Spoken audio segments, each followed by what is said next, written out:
இளைஞர்கள் எல்லாம் இப்போ திமுக ஒரு அமைச்சரையா இளைஞர் மாநாட்டில் பேசுறாங்க. இளைஞர்கள் திமுகவில் இருக்காங்கன்னா அதிக இளைஞர்கள் இதை விட ஒரு பொய்யை வேற யாரும் சொல்ல முடியாது. இளைஞர்கள் பூரா தாவேகா பக்கம் இருக்கிறார்கள் என்பதை நாங்கள் ஒவ்வொரு கூட்டத்திலும் நிரூபித்துக் கொண்டு வருகிறோம். திமுகவில் இருக்கிற இன்றைக்கு வந்திருக்கிற இளைஞர்கள் எல்லாம் 1000 ரூபாய் பேசி அழைத்து வரப்பட்ட இளைஞர்கள். இங்கே வந்திருக்கிற இளைஞர்கள் எல்லாம் தளபதி விஜய்க்காக தன்னுயிரையும் தருவதற்கும் தயாராக இருக்கிற இளைஞர்கள். அதனால இளைஞர்கள் தாவேகாவில் தான் இருக்கிறார்கள்.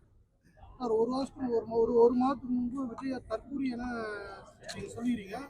அது சம்பந்தமா இப்போ அவரு சாட்டை துறைமுருகன் ஒரு விமர்சனம் பண்ணுவாரா சார்? அந்த மாதிரி அனாதைகளுக்கு பதில் சொல்ல விரும்பவில்லை.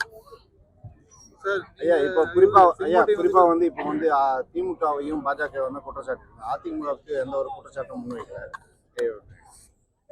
அதிமுக அதில் பாதாளம் நோக்கி போய் கொண்டிருக்கிற கட்சி.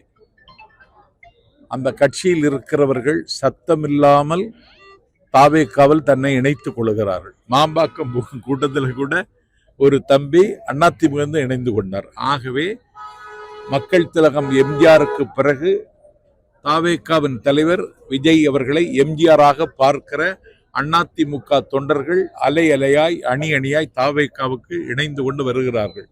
ஆகவே அதிமுகவை காயப்படுத்துவதற்கு நாங்கள் விரும்பவில்லை. தமிழ்நாட்டில் அடையாளம் காணப்பட்ட முக்கியமான தலைவர்கள் நீங்க ஒருவர், செங்கோட்டையன் ஒருவர், இது மாதிரி அடையாளம் காணப்பட்ட தலைவர்கள் தற்போது தாவேகாவில் இணைஞ்சிருக்காங்க. மேற்கொண்டு மற்ற தலைவர்கள் தாவேகா வர வாய்ப்பு இருக்கா? யாரோட பேச்சுவார்த்தை நடந்துட்டு இருக்காங்க? தாவேகாவுக்கு அதிமுகவில் இருக்கிற பாதி பேர் வர போறாங்க. ஐயா இப்போ நீங்க பேச்சாளராக இருக்கிறீங்க, நீங்க எந்த சட்டசபை தொகுதியில நிக்கிறதா உங்களுடைய முடிவு இருக்கா? தொகுதி விருப்பம் தெரிவிச்சிருக்காரு. கூடிய கூட்டத்தை பார்த்த பொழுது ஆற்காடுலயே நிக்கலாம் போல தோணுது.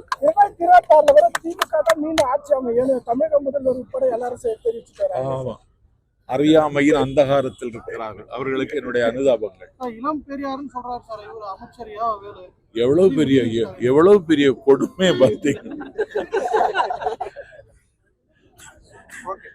பெரியார்னா அவ்வளவு மலிவா போச்சு அவங்களுக்கு. பெரியார் ஒரே நேரத்தில் 8 பதவியை ராஜினாமா செய்தவர்.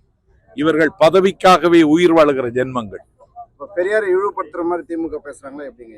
ஆமா, இளம் பெரியார்னு உதயநிதி சொன்னதன் மூலம் பெரியாரை அவமானப்படுத்தி இருக்கிறார்கள்.